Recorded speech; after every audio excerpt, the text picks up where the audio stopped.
Om Swastiastu. Perkenalkan, nama saya Pade Pudugian Ramajaya dari kelas 5D, Prodi Pendidikan Matematika, Universitas Pendidikan Ganesha. Pada kesempatan ini, saya akan mempresentasikan hasil karya alat peraga matematika yang telah saya buat, yaitu papan logika matematika atau yang bisa disingkat dengan PALIKA. Video presentasi ini dibuat untuk memenuhi tugas mata kuliah workshop yang diampu oleh dua dosen atas nama Bapak Dr. I Gusti Ngurah Pujawan MKes dan Bapak I Putu Pasek Suryawan SPD MPD. Alat peraga ini diperuntukkan dalam pembelajaran matematika wajib pada topik logika matematika di kelas 11. Melalui media alat peraga PALIKA ini ada dua kegunaan penting. Yang pertama yaitu sebagai media belajar siswa dalam memahami konsep kebenaran pada pernyataan kalimat majemuk, dan yang kedua sebagai media belajar ekuivalensi logika pada proporsi dan penarikan kesimpulan. Selanjutnya saya akan menjelaskan beberapa komponen penting yang ada pada alat peraga PALIKA ini. Baik, secara umum kotak alat peraga ini memiliki ukuran 60 x 35 x 8 cm. Kemudian kotak alat peraga ini terdiri dari dua bagian utama. Yang pertama yaitu bagian atas kotak dengan ketinggian sebesar 3 cm. Nah, pada bagian atas ini direkatkan sebuah lintasan kelereng yang berupa styrofoam dengan styrofoamnya ketebalan 1 cm. Kemudian yang kedua yaitu bagian bawah kotak dengan ketinggian 5 cm. Bagian bawah ini berfungsi untuk meletakkan tempat kartu tabel kebenaran, buku panduan, kotak kelereng, dan paku styrofoam. Kemudian hal yang paling penting pada kotak alat peraga yaitu adanya komponen khusus. Yang pertama yaitu adanya engsel sebagai penyangga bagian atas dan bawah kotak. Kemudian ada gagang kotak sebagai pengunci kotak agar bisa dibuka dan ditutup. Dan yang terakhir yaitu adanya penyangga kotak. Ya, baik, untuk cara penggunaan alat peraga, pertama sebelum kita menguji pada bagian lintasan ini, kita harus mengatur lintasan sesuai dengan pernyataan yang diketahui. Nah, jika satu pernyataan tersebut bernilai benar, maka pada titik lintasan tersebut tidak diberi penghalang atau palang lintasan. Sedangkan jika pernyataan tersebut bernilai salah, maka pada titik tersebut diberi penghalang atau lintasan. Jika kelereng bisa sampai garis akhir atau finish, maka kesimpulan pernyataannya bernilai benar. Sedangkan jika kelereng tidak sampai finish atau tertahan di palang lintasan, maka nilai kebenarannya yaitu salah. Setelah saya menjelaskan mengenai cara penggunaan singkat alat peraga PALIKA, kemudian saya akan menjelaskan mengenai proses pembuatan dari kotak alat peraga sampai dengan perangkat pendukungnya. Untuk yang pertama yaitu saya akan menjelaskan mengenai proses pembuatan kotak alat peraga. Yang pertama tentunya saya menyusun desain alat peraga terlebih dahulu. Untuk desain dapat dilihat pada slide di layar. Begitu juga dengan proses pembuatan pada bagian berikutnya. Kemudian yang kedua yaitu saya membeli alat dan bahan yang diperlukan sesuai biaya yang ada. Kemudian saya memulai membuat lintasan kelereng dengan bahan styrofoam yang telah dibeli. Nah, untuk membuat lintasan ini tentunya agar terlihat rapi, pertama saya membuat sketsa lintasannya dulu di plastik bening. Kemudian saya potong sesuai dengan ukuran. Nah, kemudian saya mengukurnya kembali di bagian styrofoamnya agar disesuaikan dengan jarak antar lintasan. Kemudian yang keempat yaitu saya membuat kotak alat peraga. Nah, untuk itu kita memerlukan bahan utama yaitu berupa papan dan perangkat pemotongan lainnya. Tentunya pertama saya memotong papan sesuai ukuran yang ada pada desain.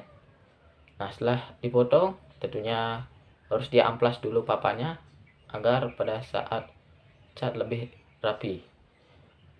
Kemudian setelah diamplas saya memplamir kotaknya baik dari bagian atas kotak maupun bagian bawah. Nah, setelah diplamir dan ditunggu sampai kering, nah saya memasang engsel dan gagangnya dulu. Baru saya kemudian lakukan pengecatan pada bagian kotak. Cat yang saya gunakan berwarna coklat dan disesuaikan dengan biaya. Nah, pengecatan ini dilakukan sebanyak 2 kali. Pengecatan pertama dicat tipis terlebih dahulu, kemudian pada pengecatan yang kedua baru ditebalkan. Nah, setelah dicat kemudian dikeringkan dulu. Setelah kering, kemudian saya menempelkan bagian lintasan kelereng yang telah dibuat sebelumnya pada bagian atas kotak. Kelima yaitu saya menyusun komponen pendukung untuk lintasan di styrofoam. Tentunya saya membuat kartu judul, titik lintasan berupa garis start, garis finish, dan tentunya titik penghalang yaitu pernyataan P dan Q, dan yang terakhir yaitu tabel kebenaran. Kemudian saya print komponen tersebut dan ditempel sesuai dengan desain yang ada. Yang kemudian nomor 6 yaitu menyusun kartu soal di Word terlebih dahulu, kemudian saya print kertas kartu soalnya dan ditempel pada kertas karton yang telah saya beli. Kemudian yang berikutnya yaitu saya membuat penghalang lintasan dengan styrofoam. Kemudian yang nomor 8 yaitu menempatkan komponen pada bagian bawah alat peraga yang telah dibuat sebelumnya, misalnya bagian bawah alat peraga. Yang nomor 9 saya memasang penyangga kotak di sebelah kiri dan kanan sesuai dengan fungsinya. Dan yang terakhir yaitu membuat desain berupa judul alat peraga dan ditempelkan nantinya pada bagian depan kotak alat peraga, sehingga jadilah sebuah kotak alat peraga yang akan digunakan dalam pembelajaran. Nah, setelah saya membuat kotak alat peraga, tentunya ada perangkat pendukung yang harus dibuat. Tentunya yang pertama saya menyusun rencana pelaksanaan pembelajaran yang terdiri dari dua pertemuan. Kemudian yang kedua yaitu menyusun lembar kerja siswa. Dan yang terakhir yaitu saya tentunya menyusun buku panduan untuk guru dan siswa.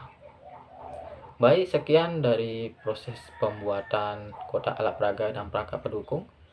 Berikutnya saya akan mempraktikkan secara langsung mengenai salah satu topik pada logika matematika, yaitu pernyataan majemuk, dan akan didemonstrasikan pada alat peraga Palika. Baik, untuk mempersingkat waktu, saya akan mendemonstrasikan penggunaan alat peraga secara langsung pada bagian lintasan implikasi. Nah, bisa kalian lihat di layar, berikut adalah tabel kebenaran pada implikasi. Nah, untuk mengisi tabel kebenaran tersebut, kita akan melakukan sedikit penyelidikan pada bagian lintasan implikasi. Pertama, jika P dan Q bernilai benar, maka kedua titik tidak diberi penghalang. Kita akan coba dari start ini, apakah bisa sampai garis finish. Ya, ternyata kelereng bisa sampai garis finish, maka kesimpulan pernyataan P implikasi Q yaitu bernilai benar. Ya, kemudian yang kedua yaitu jika P bernilai benar dan Q-nya bernilai salah, maka di titik Q diberi penghalang sesuai pada di video ini. Nah, kita coba dari start, apakah bisa sampai garis finish. Ya, ternyata kelereng tertahan pada pala lintasan di titik Q, maka kesimpulan pernyataannya yaitu bernilai salah. Nah, yang ketiga, jika P bernilai salah dan Q bernilai benar, maka pala lintasan ditempatkan pada lintasan Q di sebelah kiri, seperti ini. Kemudian kita luncurkan dari titik start, apakah dia bisa sampai finish. Ya, ternyata kelereng bisa sampai garis finish. Maka kesimpulan pada kasus ketiga ini yaitu bernilai benar. Terakhir yaitu pada kasus keempat, jika P dan Q bernilai salah, maka di titik P dan Q diberi pala lintasan sesuai dengan ada di sini. Kemudian kita tempatkan kelereng pada titik awal, apakah bisa sampai garis finish. Ya, ternyata bisa sampai garis finish, maka kesimpulan pernyataannya yaitu bernilai benar. Baik, sekian akhir dari presentasi alat peraga Palika yang telah saya jelaskan sebelumnya. Sebelum saya mengakhiri, saya mengucapkan terima kasih kepada keluarga yang telah membantu saya dalam hal biaya, dan juga teman-teman saya yang telah membantu saya dalam penyusunan perangkat pendukung dan komponen-komponen lainnya yang sangat berguna dalam penyusunan alat peraga ini. Mohon maaf apabila ada kata yang kurang berkenan di hati Anda, dan saya ucapkan Parama Santi. Om Santi Santi Santi Om.